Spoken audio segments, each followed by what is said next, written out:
Good evening to all of you. शाम के 7 बज रहे हैं और मैं आप सबके साथ फिर से हाजिर हूँ एक क्लास लेकर के। 17 नवंबर 2021 की सेकंड शिफ्ट में एसएससी जीडी के पेपर में जो प्रश्न पूछे गए थे गणित के, उन प्रश्नों को लेकर के मैं हाजिर हूँ। और आपको बता दूं, जो लोग नए जुड़ रहे हैं, कि दोस्तों हम यहाँ पर प्रीवियस ईयर मैथ्स के क्वेश्चन को सॉल्व कर रहे हैं इस सीरीज़ में, और यह इस सीरीज़ की 5वीं क्लास है। इस सीरीज़ में हम 2021 में आए गणित के सभी प्रश्नों को शिफ्ट वाइज हल कर रहे हैं।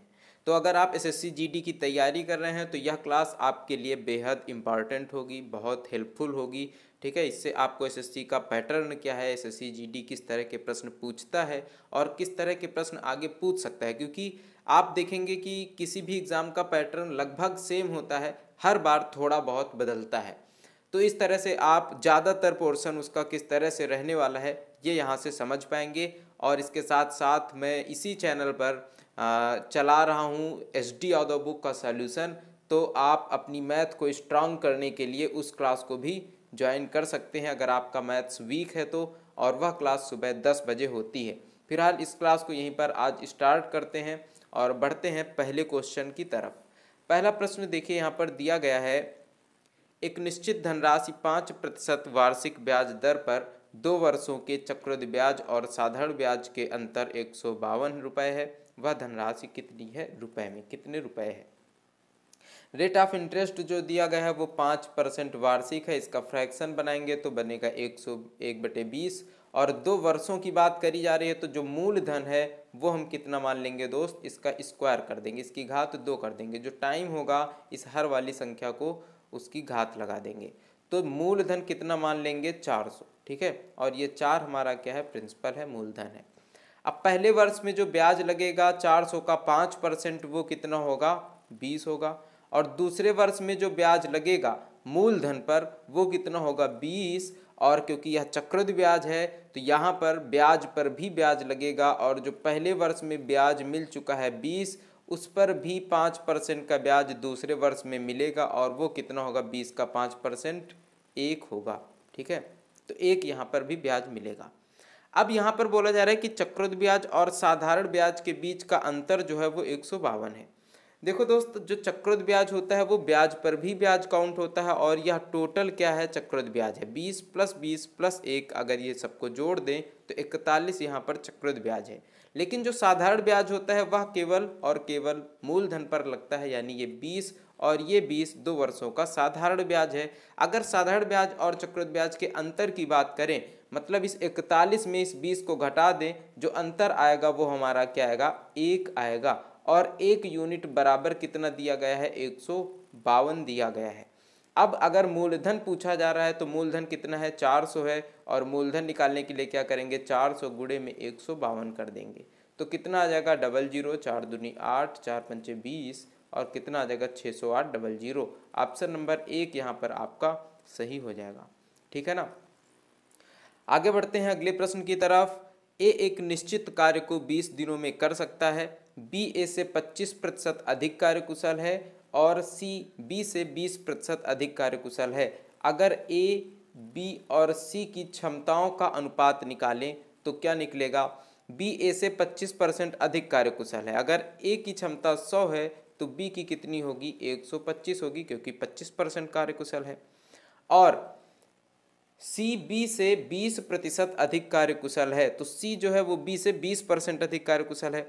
अगर यहाँ पर 125 का 10% निकालें तो 12.5 निकलेगा, 12.5, और 20% निकालें तो कितना निकल करके आएगा, 25 निकल करके आ जाएगा। ठीक है, तो 20% का मतलब 25, इसमें और बढ़ा देंगे। सी कितना कार्यकुशल है, 150 यूनिट कार्यकुशल है। ठीक है, अब अगर इनका अनुपात है तो हम इसे थोड़ा सा और सरल कर लेते हैं, और यह 25 से विभाजित हो जाएगा, 25 चौको 100, 25 पंचे 125, और 25 छक्का 150। ठीक है, यह ए, बी और सी की क्षमताएं हैं। ठीक है, अब यहाँ पर बोला जा रहा है कि ए एक निश्चित कार्य को 20 दिन में कंप्लीट कर सकता है। ए की क्षमता 4 है और दिन कितने लग रहे हैं, 20, तो 20 गुणे 4, टोटल जो काम होगा वो कितना हो जाएगा, 80। ये 80 क्या होगा, कुल काम। ठीक है, अब यहाँ पर बोला जा रहा है कि बी, ए और सी एक साथ मिलकर 5 दिनों तक कार्य करते हैं। ए और सी की क्षमता कितनी है, 6 4 10, ये 6 और 4 10, ये ए और बी की क्षमता है। और 10 क्षमता से ये कितने दिन तक कार्य करते हैं, 5 दिनों तक, यानी 50 काम कंप्लीट कर लेते हैं। तो शेष काम क्या बचेगा, जो शेष काम होगा वो क्या बचेगा, इसमें 50 कर देंगे माइनस, तो बचेगा 30। ठीक है। और बी अकेले शेष कार्य को कितने दिनों में करेगा, काम बचा है 30, बी की क्षमता है 5, तो बी को कितना समय लगने वाला है, 5 6 30, यानी 6 दिन। बी को कितना समय लगेगा, 6 दिन लगेगा, और 6 आपका ऑप्शन यहाँ पे सही हो जाएगा। आगे बढ़ते हैं क्वेश्चन नंबर 3। रघु और रमन एक निश्चित बराबर दूरी को तय करने के लिए क्रमशः 10 किलोमीटर प्रति घंटा और 8 किलोमीटर प्रति घंटा की चाल से चलना एक साथ शुरू करते हैं। रघु रमन से 30 मिनट पहले पहुंच जाता है। आरंभिक बिंदु और अंतिम बिंदु के बीच की दूरी बतानी है। ठीक है। अब देखिए यहाँ पर जो स्पीड है वो कितनी दी गई है, 10 किलोमीटर प्रति घंटा और 8 किलोमीटर प्रति घंटा। यह रघु की स्पीड है, ठीक है, और यह रमन की स्पीड है। अब यहाँ पर अगर टाइम का रेशियो निकालें, टाइम का अनुपात निकालें, तो आपको एक चीज़ पता होनी चाहिए कि जो स्पीड का रेशियो होता है या जो टाइम का रेशियो होता है वो स्पीड का अपोजिट होता है, व्युत्क्रमानुपाती होता है। अगर स्पीड यहाँ पर 10 और 8 दी जा रही है और टाइम का रेशियो निकालना है, तो टाइम का रेशियो क्या हो जाएगा, 8 10 हो जाएगा। और इसे अगर काट लेंगे तो 2 चौको 8, 2 पंचे 10। अगर टाइम इसको रघु को 4 यूनिट लग रहा था तो रमन को कितना लगेगा, 5 यूनिट टाइम लगेगा। ठीक है। और रघु रमन से 30 मिनट पहले पहुंच जाता है, तो यहाँ पर देखेंगे कि आप रघु रमन से कितना पहले पहुंचता है, 1 यूनिट पहले पहुंचता है। 1 यूनिट का मान है 30 मिनट, 30 मिनट का मतलब 1/2 घंटा। 1 यूनिट बराबर 1/2 घंटा। रघु को कितना टाइम लग रहा है, 4 यूनिट का टाइम लग रहा है, तो 4 यूनिट बराबर 4 गुणे 1/2 घंटा, यानी 2 घंटे। तो रघु को कितना टाइम लगा, 2 घंटे लगा पहुंचने में। और रघु की चाल कितनी है, 10 किलोमीटर प्रति घंटा। 4 यूनिट का मान कितना आया, 2 घंटे। तो डिस्टेंस क्या होगा, डिस्टेंस बराबर होता है स्पीड इंटू टाइम, और स्पीड यहाँ पर है 10 और टाइम है 2, 2 घंटे 10 दूनी 20, तो दूरी कितनी होगी दोस्त, 20 किलोमीटर हो जाएगी। ठीक है। अगर आप यहाँ पे रमन की चाल और रमन का यहाँ पर टाइम निकालेंगे तो कितना आ जाएगा, 2.5 घंटे आ जाएगा, 5 का आधा कर देंगे तो, और इसे गुणा करेंगे तब भी कितना आ जाएगा, 20 किलोमीटर ही आ जाएगा, क्योंकि दूरी जो है वह कितनी है, 20 किलोमीटर है। आगे बढ़ते हैं। अगला प्रश्न दिया गया है, एक वस्तु का अंकित मूल्य 450 है, 450 अंकित मूल्य है। इसे 3 छूटें दी जाती हैं। पहली छूट है 10% की, यानी 10 वाली चीज़ 9 रुपए की बेची जा रही है। दूसरी छूट है X% की, तो इसे लिख लेंगे 100 माइनस X बटे में 100। ठीक है। और तीसरी छूट तो है 20% की, 20% का फ्रैक्शन 1/5, यानी 5 वाली चीज़ कितने में बेची जाएगी, 4 में बेच दी जाएगी। और यह कितने में बिकेगी, टोटल कितना आ जाएगा, 267.30। ठीक है। अब यहाँ से जो कट रहा होगा उसे काट दिया जाएगा, 0 से 0 कैंसिल, 5 से काटेंगे 5 ने 45। और यहाँ पे देखिए ये 100 बचा हुआ है, 100 को इधर भेज देंगे तो गुणा हो जाएगा, 267 और ये 30 आ जाएगा। ठीक है। 100 माइनस x को इधर लिखा रहने देते हैं, और 4 9 और इस 9 को इधर भेज देते हैं, तो 9 गुणे 9 गुणे 4 इधर आ जाएगा। ठीक है।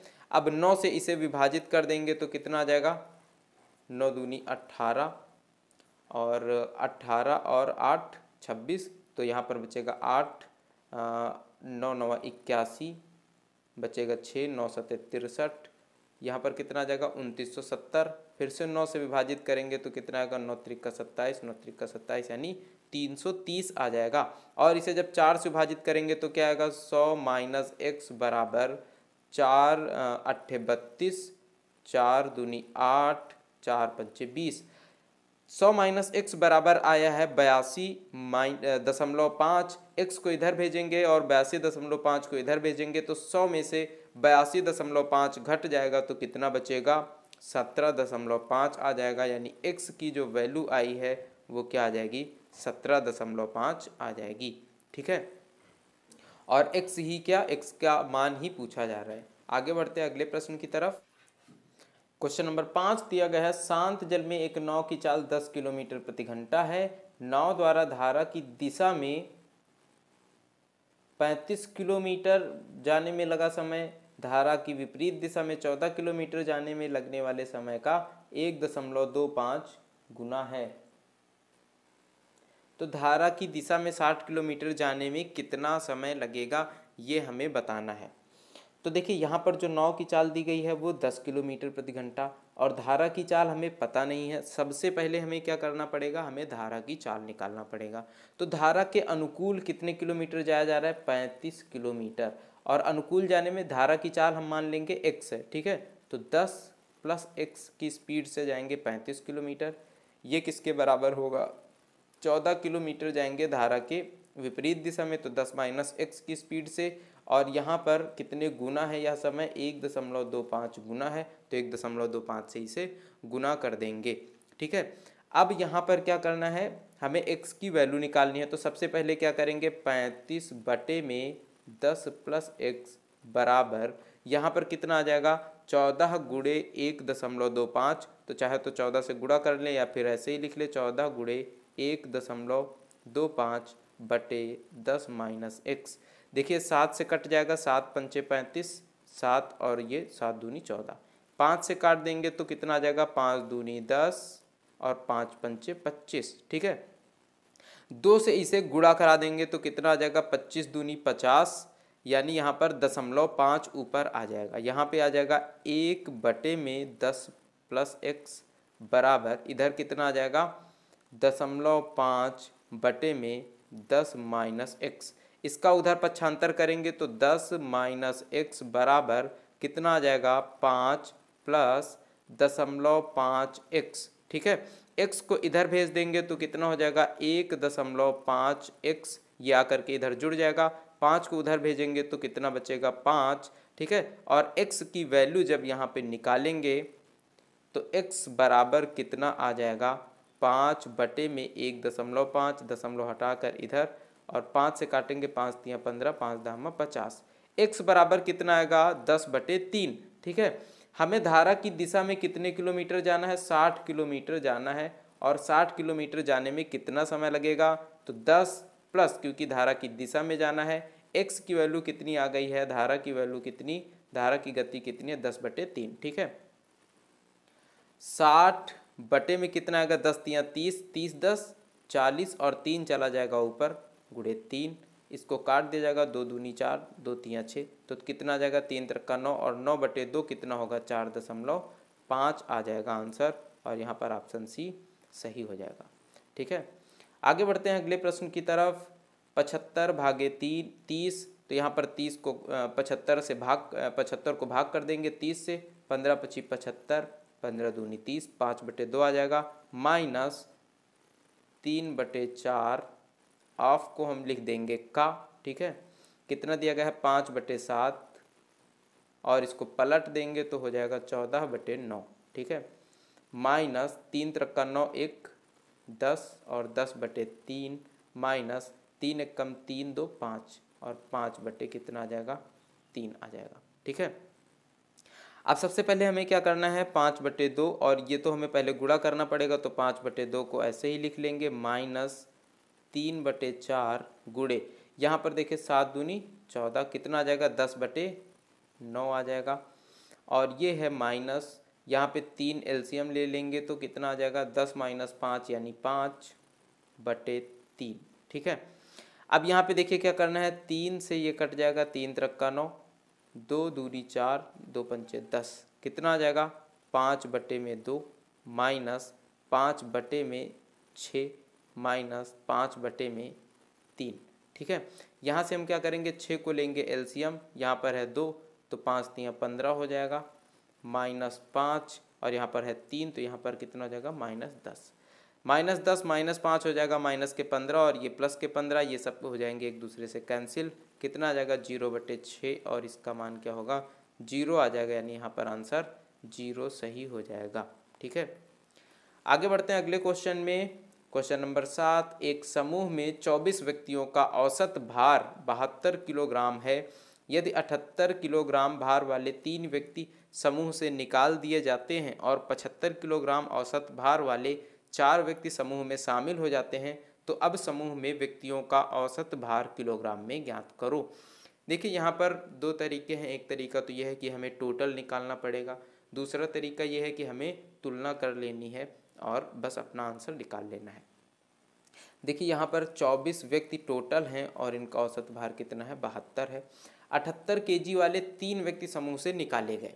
जब 78 किलोग्राम वाले 3 व्यक्ति निकाले गए, अब बताइए अगर 3 व्यक्ति निकाले जाते और उनका वेट रहता 72 केजी ही, तो क्या औसत में कोई फ़र्क पड़ता? नहीं पड़ता। लेकिन उनका वेट जो है वो 6 किलोग्राम औसत से ज़्यादा था। इसका मतलब औसत यहाँ पर जो ये 72 केजी 24 व्यक्तियों का है, इनका भार कुछ कम हो जाएगा। कितना कम होगा? जितना यह ज़्यादा होगा। अब ये ज़्यादा कितना है? 6।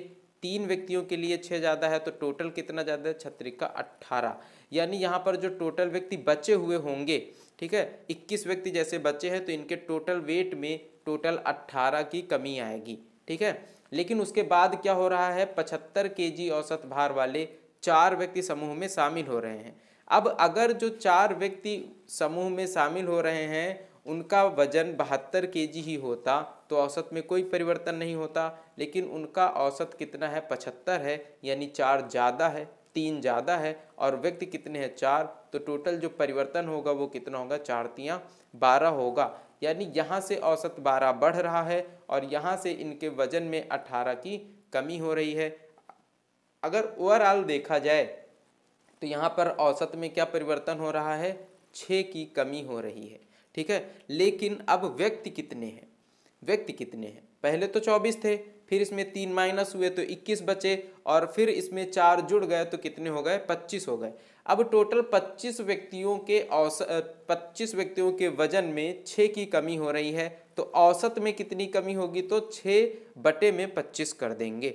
ठीक है, अब यह कितना आ जाएगा? तो इसको क्या करेंगे? 4 से गुणा करा देते हैं तो 25 चौको 100 नीचे हो जाएगा, ऊपर कितना हो जाएगा? 24/100, यानी 0.24 की कमी होगी। औसत में कितनी कमी होगी? 0.24 की। और औसत पहले था कितना? 72 था। इसमें अगर हम 0.24 की कमी कर देते हैं तो औसत कितना हो जाता है? 6 और 9 में 2 गया 7 और यहाँ पर 1 71। तो औसत कितना हो जाएगा? 71.76। आई होप आपको ये मेथड समझ में आ गया होगा, क्योंकि आप योग वाला तो हमेशा से पढ़ रहे हैं। ये एक नया मेथड है जिसे आपको समझना है और अभी आगे एक और प्रश्न है इसमें इसी टाइप का, उसमें भी मैं आपको यही मेथड बताने वाला हूँ। तो अगर आपको समझ में नहीं आ रहा है, एक बार फिर से इसे बैक करके फिर से एक बार देख लीजिएगा। ठीक है, आगे बढ़ते हैं अगले प्रश्न की तरफ। 10 सेंटीमीटर त्रिज्या वाले 12 गोलाकार गेंदों को ऊपर तक पानी से भरी हुई बाल्टी में डुबोया जाता है। देखिए, मान लीजिए एक बाल्टी है और यह पूरा पानी से भरी हुई है। अब जब इसमें गेंदों को डाला जाएगा तो यह पानी बाहर आएगा, है ना। जब इसमें गेंद डाले जाएंगे तो यह पानी निकल करके बाहर आएगा, लेकिन कितना पानी निकल करके बाहर आएगा? इन गेंदों का जो ये गेंद ये स्थान घेरेंगे, यानी इन गेंदों का जो आयतन होगा, ठीक है, वही आयतन, इनका आयतन जितना स्थान घेरेगा उसी स्थान का पानी बाल्टी से निकल करके बाहर आ जाएगा। ठीक है, और कहा जा रहा है कि बाहर निकले हुए पानी को 20 सेंटीमीटर त्रिज्या वाले एक बेलनाकार जार में, एक इस तरह से बेलनाकार जार है और इस जार में ये जो पानी होगा इसको भर दिया जाएगा। ये जो पानी यहाँ से निकल करके आएगा, ठीक है, एकत्र किया जाता है। जार में पानी की ऊंचाई ज्ञात करो। इसकी जो त्रिज्या है वो कितनी दी जा रही है? 20 सेंटीमीटर और ऊंचाई पूछी जा रही है कि ऊंचाई क्या होगी। ठीक है, ये हमें बताना है। अब सबसे पहले देखते हैं कि 10 सेंटीमीटर त्रिज्या वाले 12 गोलाकार गेंद हैं। अगर 10 सेंटीमीटर त्रिज्या वाले 12 गेंद हैं तो इनका आयतन क्या होगा? तो यहाँ पर गोलाकार है ना, गोले का आयतन हमें यूज करना है। जो फार्मूला यूज करना है वो क्या होगा? गोले का आयतन।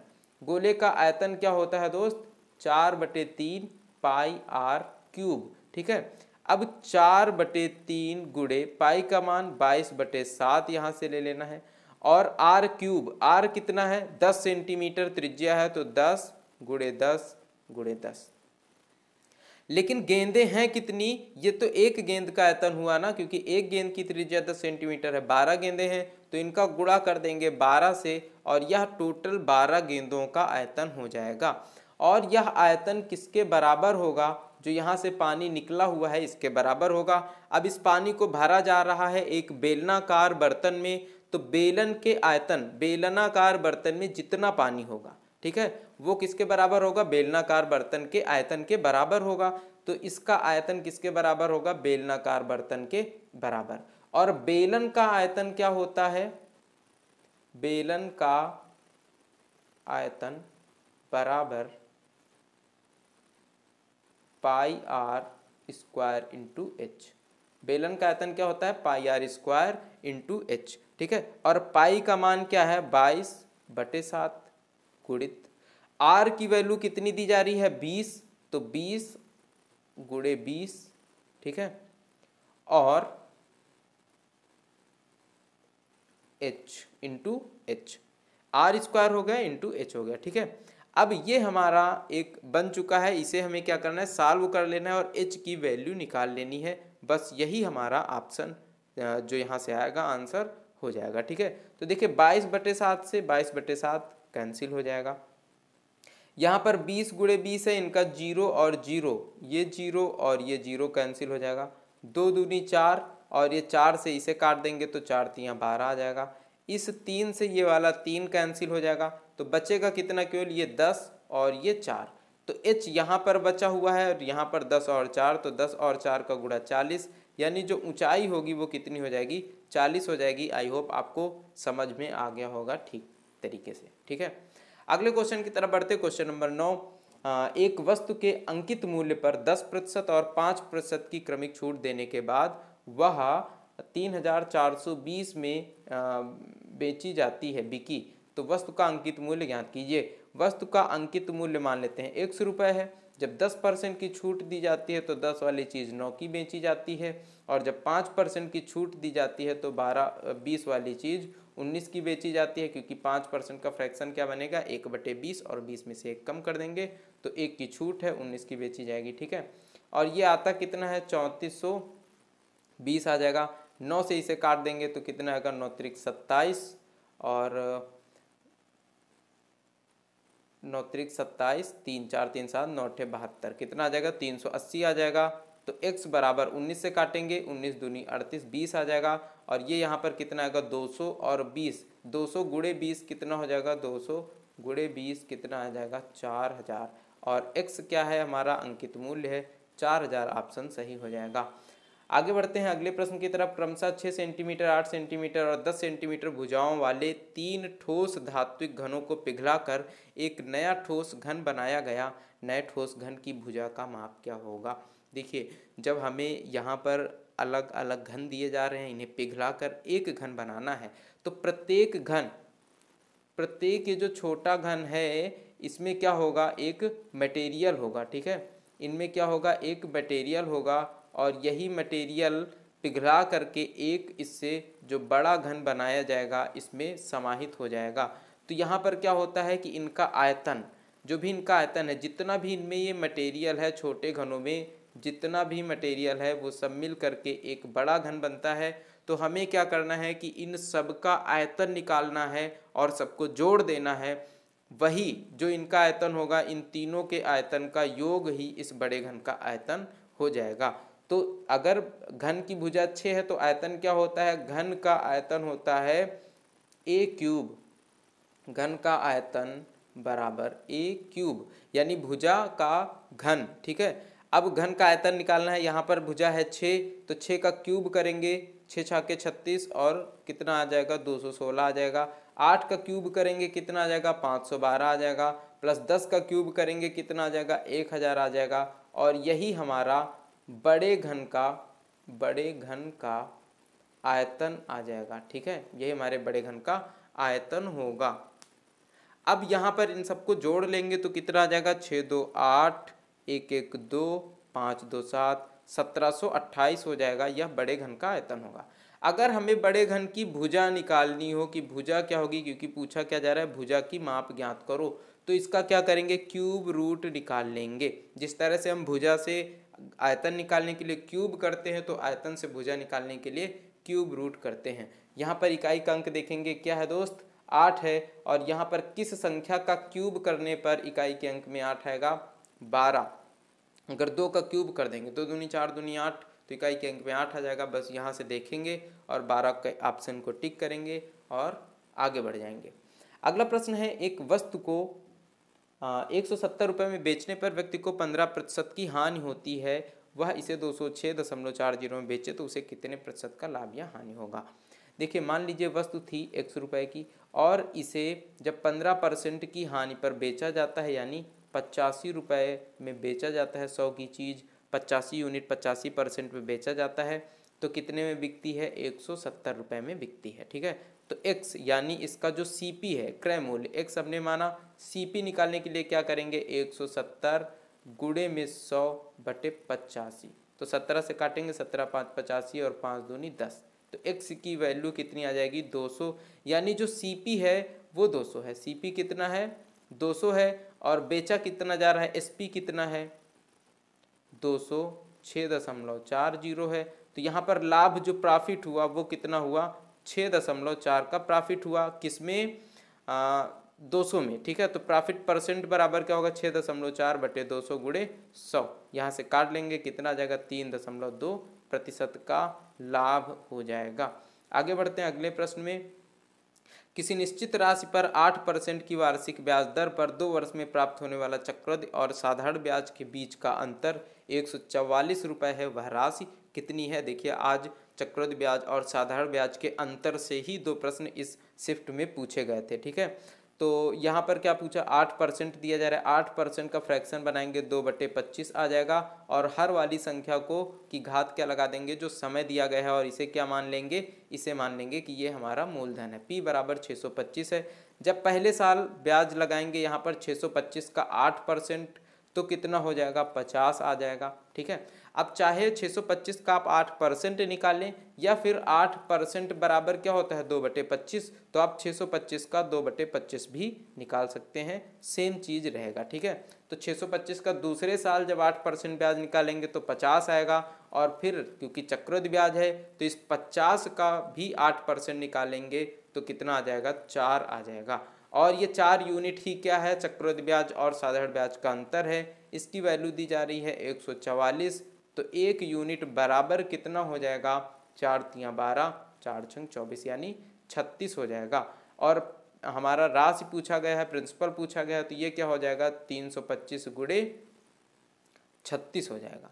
ठीक है, 325 गुणे 36 कर देंगे, यहाँ से आंसर मिल जाएगा। तो 325 गुणे 36 कैसे हम कर सकते हैं? हम चाहेंगे तो ऐसे कर लेंगे कि 25 को लिख लेते हैं 25 गुणे 25, और 36 को लिख लेते हैं 6 गुणे 6। 25 गुणे 6 कितना होता है? 150। 25 गुणे 6 150, तो 150 गुणे 150 कितना आ जाएगा? 225.00। तो यहाँ से हमारा आंसर मिल जाएगा हमें ऑप्शन नंबर 4, 225.00। ठीक है, आगे बढ़ते हैं अगले प्रश्न की तरफ। एक निश्चित धनराशि साधारण ब्याज पर 2 वर्ष में 8,640 और 3 वर्ष में 9,720 हो जाती है। धनराशि और वार्षिक ब्याज दर क्रमशः कितनी है? सबसे पहले हम धनराशि निकालेंगे। 2 वर्षों में इतनी हो रही, 3 वर्ष में इतनी हो रही। हमें पता है कि साधारण ब्याज हर वर्ष बराबर लगता है, तो देखेंगे कि 1 वर्ष में राशि बढ़ कितनी रही है। तो 2 के बाद तीसरे वर्ष यानी 1 वर्ष में कितनी बढ़ रही है, इसमें से अगर हम इस पहली 2 वर्ष वाली राशि को घटा दे तो हमारा साधारण ब्याज निकल आएगा। तो इस 9,720 में 8,640 को माइनस कर देंगे, कितना जाएगा? 0, 8, और 6 में से 6 गया 0, 9 में से 1 गया 8 गया 1। तो 1 वर्ष का जो ब्याज है, जो ब्याज है 1 वर्ष का, वो कितना है? 1080 है। और अगर 1 वर्ष का 1080 है तो 2 वर्षों का ब्याज क्या होगा? 2 से गुणा कर देंगे, 2 कम 2, 2 अट्ठे 16, कितना हो जाएगा? 2160 हो जाएगा, 2160 हो जाएगा। ठीक है, अब अगर हम इस 2 वर्ष के मिश्रधन में 8,640 में इसे घटा दे तो हमें पता चल जाएगा हमारा मूलधन क्या होगा। तो मूलधन बराबर क्या होता है? मिश्रधन माइनस ब्याज। मिश्रधन कितना है? 8,640 माइनस कर देंगे 21,600। ठीक है, कितना बचेगा? 0, 8 और यहाँ पे 4, यहाँ पे 6, 6480 हमारा जो था वो क्या था? मूलधन था। तो तो 6480 के देखिए यहाँ पर दो ऑप्शन है, एक ये और एक ये। अब हमें ये निकालना है कि ब्याज दर क्या होगी, 15% या 16 सही 2/3%। अगर हम 6480 का 15% निकाल करके देख लें कि क्या वो हमारा 1080 आएगा। एक वर्ष का ब्याज क्या होगा 15%। अगर वो 1080 है तब तो 15% होगा, अगर नहीं है तो फिर कौन सा ऑप्शन सही हो जाएगा, ऑप्शन 4 सही हो जाएगा। ठीक है, या फिर हम चाहें तो यहीं पर से आगे फार्मूला लगाएंगे और आंसर निकाल लेंगे, लेकिन हमें क्या करना है, ऑप्शन का यूज करना है और फटाफट से निकाल लेना है। ठीक है, तो अगर हम 6480 का 10% निकालें तो कितना होगा, 648 होगा। और अगर 5% निकालें, क्योंकि हमें 15 निकालना है और 5% इसमें जोड़ दें तो 5% क्या होगा, इसका आधा 5% हो जाएगा। तो 2 3 6, 2 दूनी 4, 2 चौको 8, कितना हो जाएगा, 8 4 12 के 2, हासिल लगे 1, 4 3 7, 6 3 9, 972 आएगा। इसका 15% आएगा 972, जबकि यानी ब्याज क्या आएगा एक वर्ष का 972, जबकि ब्याज है कितना 1080। इसका मतलब हमारा ऑप्शन 4 यहाँ पर सही होगा। ठीक है, आगे बढ़ते हैं कि किसी वस्तु के अंकित मूल्य पर 12.5% की छूट देते हुए कोई दुकानदार इसे 805 में बेचता है। मान लीजिए अंकित मूल्य था MP और इसमें उसने 12.5% की छूट दी। 12.5% का फ्रैक्शन बनाएंगे तो 1/8 बनेगा। इसे 7/8 में बेचता है तो कितने में बिकता है, 805 में बेचता है। तो यहाँ से MP निकाल लेंगे। MP कितना आएगा, 7 एकम 7, 7 एकम 7, 7 पंचे 35। तो MP बराबर कितना आ जाएगा, मार्क प्राइस 115 गुणे 8। और कह रहा है कि यदि उसके अंकित मूल्य पर छूट ना दी जाए, यानी कि जो उसका MP है इसे ही क्या बना दिया जाए, सेलिंग प्राइस बना दिया जाए 115 गुणे 8। ठीक है, तो उसे इस पर 15% का लाभ प्राप्त होता है। तो CP बताओ, जो प्रॉफिट प्राप्त होता है वो 15% का है। तो CP बराबर क्या होगा, तो CP में कितना लाभ प्राप्त होता है, 15%। तो CP का 115% किसके बराबर होगा, 115 गुणे 8 के। 115 से 115 कैंसिल, CP बराबर कितना आ जाएगा, 800 आ जाएगा और यही 800 आंसर आ जाएगा। ठीक है, आगे बढ़ते हैं अगले क्वेश्चन की तरफ। A और B की आय का अनुपात 4:5 है और उनके व्ययों का अनुपात 2:3 है। देखिए आय क्या है, 4 5, ये A की है और ये B की है, और व्यय क्या है, 2 और 3। A और B क्रमशः 7,200 और 6,000 की बचत करते हैं। ये क्या है, इनकी बचत है। अब देखिए मैं आपको बताऊं, अगर हमें बचत निकालना है तो क्या करना पड़ेगा, आय में से व्यय को माइनस कर देना पड़ेगा।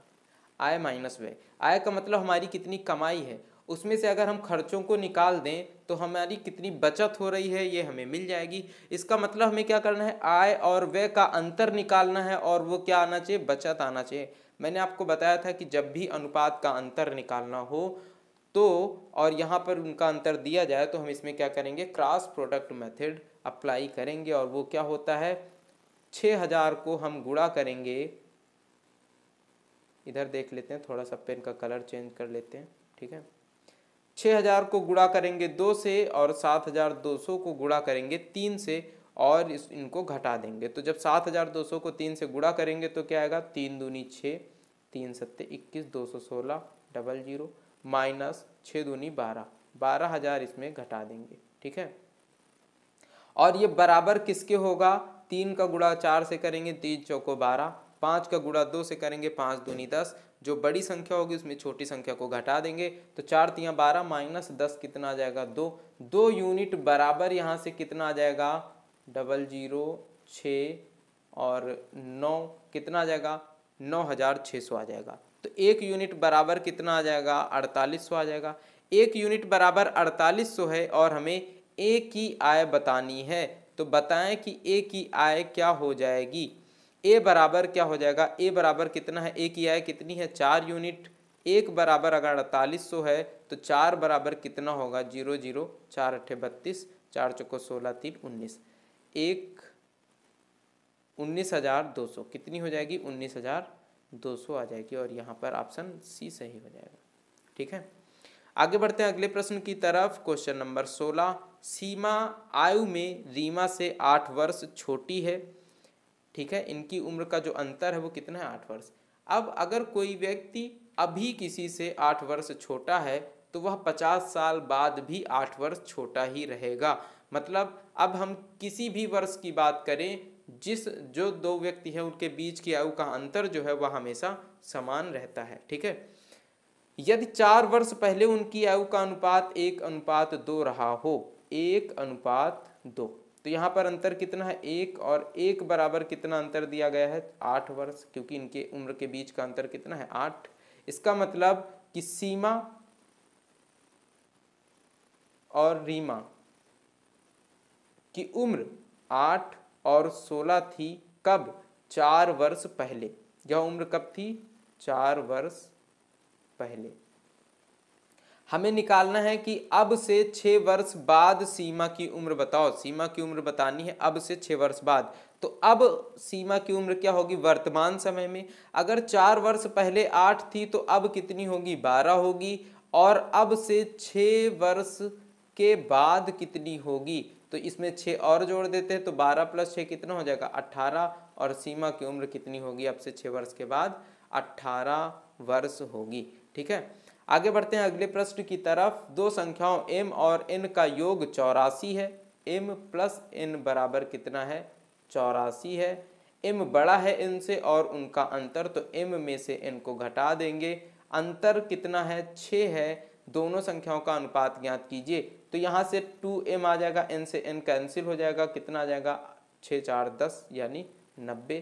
तो m बराबर कितना आ जाएगा, 45 आ जाएगा। और m बराबर 45 यहाँ पर अगर रख देते हैं तो 84 - 45, 84 - 45 क्या आ जाएगा, n आ जाएगा। n की वैल्यू आ जाएगी 84 - 45 और यह क्या आएगी, 39।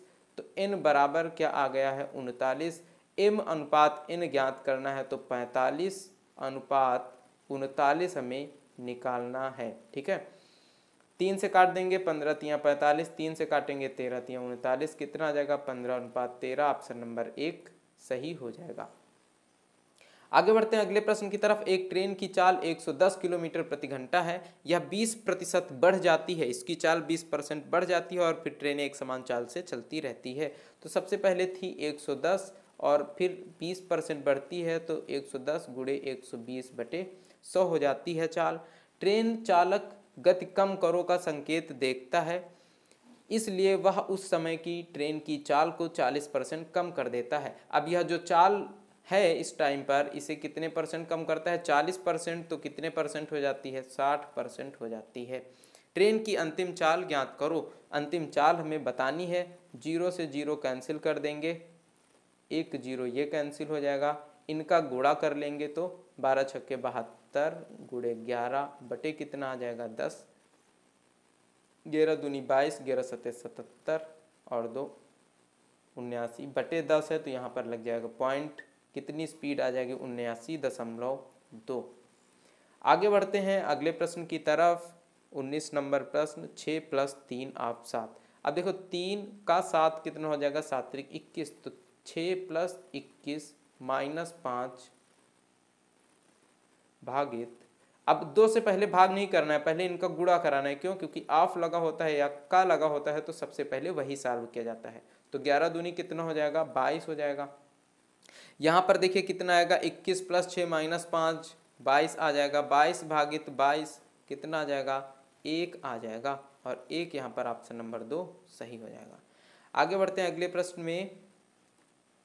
एक समूह में 56 छात्रों का औसत 55 kg है। 56 टोटल छात्र हैं और औसत कितना है, 55 kg है। इस तरह का प्रश्न अभी कुछ देर पहले हम लोगों ने सॉल्व किया है ना। और 60 kg औसत वाले 12 छात्र इस समूह से निकल जाते हैं। कितने छात्र निकले, 12 छात्र निकले। और 60 kg औसत है ना, यहाँ पर देखिए औसत कितना ज़्यादा है, इससे 5 kg ज़्यादा है, यानी यहाँ से भी ये 5-5 किलो का वजन लेकर के निकल लेते हैं। तो 12 छात्र हैं और 5-5 किलो वजन एक्स्ट्रा लेकर के निकलते हैं, औसत से 5 किलो ज़्यादा। तो टोटल यहाँ पर कितना लेकर के निकल लेते हैं, 60 kg ज़्यादा लेकर के निकल लेते हैं। ठीक है, और कितने विद्यार्थी छात्र कितने हैं, 12 हैं। अब इसके बाद क्या होता है, 52.5 kg औसत वाले 6 छात्र इस समूह में शामिल होते हैं। अब देखिए जो 6 छात्र शामिल हो रहे हैं उनका औसत, ये निकल नहीं रहे हैं, 6 शामिल हो रहे हैं और उनका औसत कितना कम है इस औसत से, तो कितना कम है, 2.5 कम है। 6 छात्र शामिल तो हो रहे हैं लेकिन इनका औसत कितना कम है, यहाँ पर भी ये माइनस हो जाएगा क्योंकि -5 लेकर के जा रहे हैं तो माइनस का 60 kg आएगा, यहाँ से -60 kg कम हो जाएगा। और औसत कम है कितना, माइनस के 2.5 कम है, तो यहाँ से कितना आ जाएगा, 15 kg आ जाएगा, लेकिन माइनस का ये भी कम हो रहा है, औसत में जो वेट है वो कम हो रहा है। ठीक है, अब टोटल विद्यार्थी पहले तो ये 12 माइनस हुए निकल गए और फिर ये 6 प्लस हो गए, यानी 6 विद्यार्थी आ गए। इनकी वजह से वेट में क्या परिवर्तन हुआ, वेट टोटल 75 kg क्या हुआ है, कम हुआ है। वेट 75 kg कम हुआ है, लेकिन विद्यार्थी टोटल कितने हैं, पहले 56 थे, फिर 12 आए, सॉरी पहले 56 थे, फिर 12 निकले, फिर 6 आ गए, तो 56 में से कितने निकले, ओवरऑल 6 निकले, बचे कितने, 50 अभ्यर्थियों का, 50 विद्यार्थियों का वेट कितना कम हुआ है, 75, तो औसत में कितना कम होगा, 75/50 कर देंगे, कितना आ जाएगा, 7 एक कम 5 एक कम 5 और 5 पंचे 25, 1.5 kg औसत टोटल में कम होगा और यही हमारा आंसर होगा, क्योंकि यही पूछा जा रहा है, औसत वजन में हुई कमी ज्ञात कीजिए। आगे बढ़ते हैं अगले प्रश्न में। एक संख्या में 25% की कमी की जाती है और फिर 25% की वृद्धि की जाती है, उसमें हुई शुद्ध प्रतिशत वृद्धि या प्रतिशत कमी ज्ञात करो। 25 की कमी की जाती है और फिर 25 की वृद्धि की जाती है। ठीक है, तो -25 गुणित 25 यहाँ पर आ जाएगा, बटे कितना हो जाएगा, 100 हो जाएगा। 25 से 25 कैंसिल कर देंगे, यहाँ पर कितना आएगा, 625। माइनस में है तो हम क्या लिख देंगे, आगे कमी लिख देंगे और माइनस हटा सकते हैं। बटे में कितना है, 100, 25 से काटेंगे 25 और 25 से काटेंगे 4, 25/4 की कमी हो रही है, या फिर 4 छंग 24, 6 सही 1/4 की कमी होगी। ठीक है, 6 सही 1/4% की कमी होगी। ऑप्शन डी यहाँ पर सही हो जाएगा। आगे बढ़ते हैं अगले प्रश्न की तरफ।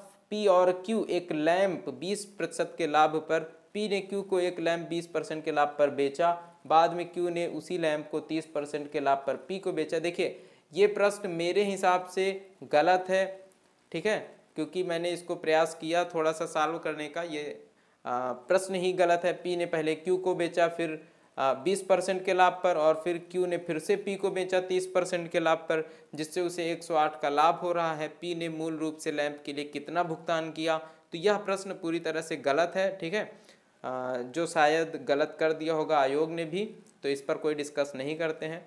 आगे बढ़ते हैं। अब देखिए अगर मैं चाहता तो इस प्रश्न को मॉडिफाई करके थोड़ा बहुत इधर उधर बदल करके कुछ ना कुछ आप लोगों के लिए यहाँ पर आंसर निकाल देता, लेकिन मैं यहाँ पर जो प्रीवियस ईयर पेपर में प्रश्न आए हैं सेम टू सेम उन्हीं प्रश्नों को सॉल्व करूँगा। और क्योंकि पेपर में प्रश्न गलत भी आते हैं तो ये भी आपको समझना चाहिए कि पेपर जब हम एक्चुअल पेपर को सॉल्व करने जाएंगे तो वहाँ पर हो सकता है कुछ प्रश्न गलत भी हों, तो हमें उनमें फंस करके नहीं रहना है। ठीक है, हमें उन्हें स्किप करना है और आगे निकल जाना है। अगले प्रश्न की तरफ बढ़ते हैं। Question number 23। सोनी और गीता एक साथ मिलकर किसी कार्य को 8 घंटे में पूरा कर सकती हैं और आरती अकेले उस घर। अब देखिए ये प्रश्न भी थोड़ा सा गलत है, लेकिन यहाँ पर केवल नाम की गलती है, तो हम यहाँ पर आरती की जगह पर सोनी कर देते हैं। ठीक है, आरती की जगह पर सोनी कर दीजिए और आपका प्रश्न यहाँ पे सही हो जाएगा। इसे आरती हटा करके यहाँ पे सोनी कर सकते हैं। सोनी प्लस गीता किसी कार्य को 8 घंटे में कर सकती हैं और सोनी अकेले उसी कार्य को 12 घंटे में कर सकती हैं, तो गीता अकेले उसी कार्य को कितने घंटे में करेंगी। एलसीएम ले लेंगे, 24 आएगा, 8 त्रिक 24, 12 दूनी 24। सोनी की क्षमता है 2 और सोनी प्लस गीता की क्षमता है 3, तो गीता की अकेले की क्षमता क्या होगी, 3 में से 2 घटा देंगे, 1 हो जाएगी। और 24 काम करने में इन्हें कितना समय लगेगा, 24 घंटे लगेंगे, और यह 24 हमारे यहाँ पे ऑप्शन सही हो जाएगा। ठीक है, आगे बढ़ते हैं अगले क्वेश्चन में। x 1420 और 1780 के बीच आने वाली वह संख्या है जिसे 10, 15, 24 और 32 से विभाजित करने पर प्रत्येक स्थिति में शेषफल 7 प्राप्त हो। तो सबसे पहले हम क्या करेंगे दोस्त, इनका एलसीएम निकाल लेंगे। वह जो संख्या होगी देखेंगे उसका गुणज इनके बीच में होना चाहिए, ठीक है। तो सबसे पहला काम हमारा क्या है कि इनका एलसीएम निकालना है। 10, 15, 24 और 32। इनका एलसीएम निकालेंगे तो क्या आएगा, 2 से भाग करेंगे, 2 पंचे 10, 15, 12 और 16, ठीक है। अब इसको हम क्या कर सकते हैं, 4 से भाग कर देंगे डायरेक्ट, ठीक है। तो 5, 15, 4 तियाँ 12, 4 चौको 16। यहाँ पर आया कितना, 4 दूनी 8 और ये कितना बचा 4 और इधर 5 और 3 है तो हम डायरेक्ट क्या ले लेंगे 15। 15 चौको 60 और 6 अट्ठे 48, 480। जो हमारा एलसीएम आएगा दोस्त वो कितना आ जाएगा, 480 आ जाएगा। और अब हम देखेंगे कि 480 इन दोनों के बीच में इस 480 का कौन सा गुणज है। तो 480 से हम क्या करेंगे, इसे भाग कर देंगे 1420 को। और हमें पता है कि हमें 1420 से ज़्यादा और 1780 से कम संख्या चाहिए। तो ये कितने बार जाएगा, 4 तियाँ 12, ठीक है। 3 बार ले जाएंगे, 0, 4 अट्ठे 32, 4 तियाँ 12, 3 15, ठीक है। तो हमारी जो संख्या है वो कितनी होगी, 1520। 3 अट्ठे 24 कितनी होगी, 3 अट्ठे 24 और 3 चौको 12, 12 दो 14। यहाँ पर कितना आएगा, 1440 आएगा, ठीक है। जब 480 से 3 बार यहाँ पर गुणा करेंगे, 3 से गुणा करेंगे, कितना आएगा 1440। 1440 ऐसी संख्या है जो 1420 से बड़ी है और 1780 से छोटी है। और जो 1440 संख्या है वह 480 से विभाजित होने वाली है। तो यह संख्या 10, 15, 24 और 32 इन सबसे विभाजित होने वाली भी होगी। अब अगर हम इसमें से 7 ऐड कर देते हैं, क्योंकि हमें 7 शेषफल चाहिए, तो कितना हो जाएगा 1447। 1447 अब ऐसी संख्या होगी कि हम इनमें से किसी भी संख्या से इसे भाग दें तो 7 शेषफल बच जाएगा। अब हम इनको क्या करेंगे, जोड़ लेंगे। तो 4 1 5, 5 4 9, 9 7 16। इनके अंकों का योग क्या आएगा, 16 आएगा। यही हमसे पूछा जा रहा है। लास्ट प्रश्न की तरफ बढ़ते हैं। 15 मीटर और 12 मीटर भुजाओं वाले कमरे के फर्श को पक्का करने के लिए आवश्यक वर्गाकार टाइलों की न्यूनतम संख्या क्या होगी। अगर हम 15 मीटर और 12 मीटर का HCF निकालें, इनका क्या निकालना है, HCF निकालें, तो क्या आ जाएगा, 3 मीटर आ जाएगा। यानी जो एक टाइल है उसकी लंबाई और चौड़ाई कितने कितने मीटर होगी, 3 और 3 मीटर होगी। तो एक टाइल जो एरिया घेरेगी, एक टाइल का एरिया क्या होगा, 3 त्रिक का 9 वर्ग सेंटीमीटर होगा। और इस कमरे का टोटल एरिया कितना है, 15 गुणे 12, यहाँ पर मीटर होगा, वर्ग मीटर होगा, ठीक है। तो 15 गुणे 12 मीटर यहाँ पर वर्ग मीटर टोटल कमरे का एरिया होगा। और एक टाइल का एरिया 9 वर्ग मीटर होगा। तो कितने टाइल लगेंगे, मान लेते हैं X टाइल लगेंगे 9 वर्ग मीटर वाले, ठीक है। तो एरिया कितना कवर करना है, 15 गुणे 12 वर्ग मीटर का। X बराबर क्या आ जाएगा, 15 गुणे 12 बटे में 9। 3 से काटेंगे, 3 चौको 12, 3 त्रिक का 9, 3 से काटेंगे, 3 पची 15, तो 5 चौको कितना आएगा 20। यानी X क्या है, टाइलों की संख्या, और टाइलों की संख्या कितनी आ जाएगी, 20 आ जाएगी। तो यह कुछ एक आज के प्रश्न थे। आज टोटल 25 प्रश्न में से एक प्रश्न वो गलत निकला है, ठीक है, तो उसे नेग्लेक्ट करेंगे। बाकी प्रश्नों को आपने सॉल्व किया, यहाँ पर देखा कि किस तरह से उन्हें सॉल्व करना है, किस तरह से उनका सलूशन करना है। और इसी के साथ इस क्लास को यहीं पर एंड करते हैं। साथ ही साथ आप लोगों को बता दें दोस्तों कि SD यादव बुक का सलूशन मैं करा रहा हूँ आप लोगों को। डेली सुबह 10 बजे क्लास आपको मिलती है इसकी। और अभी इसमें संख्या पद्धति चल रहा है, एक लास्ट क्लास बची हुई है संख्या पद्धति की, जो आपको कल सुबह मिलेगी। और उसके बाद हम लोग अगले टॉपिक पर, अगले चैप्टर पर चलेंगे, ठीक है, अगले चैप्टर पर मूव करेंगे। तो अगर आपकी मैथ्स थोड़ी सी कमज़ोर है, अगर आपको मैथ्स समझने में दिक्कत होती है, आपको कोई भी तरीका अडॉप्ट करने में थोड़ी समस्या आती है, तो आप इस टाइप वाइज जो सल्यूशन है SD यादव बुक का, इस क्लास के साथ ज़रूर जुड़िए। और इसमें मैं आपको एक आप ये मान लीजिए कि बहुत सारे तरीके और बहुत बेहतरीन अंदाज में आपको इसमें मैथ सिखा रहा हूँ। तो यहाँ से आपको मैथ सीखना, आपको मैथ समझना आ जाएगा और आपको कुछ भी यहाँ पर रटना नहीं पड़ेगा, ठीक है। तो ठीक है, इसी के साथ इस क्लास को यहीं पर एंड करते हैं और मिलते हैं नेक्स्ट क्लास में। तब तक के लिए बाय बाय। टेक केयर, जय हिंद।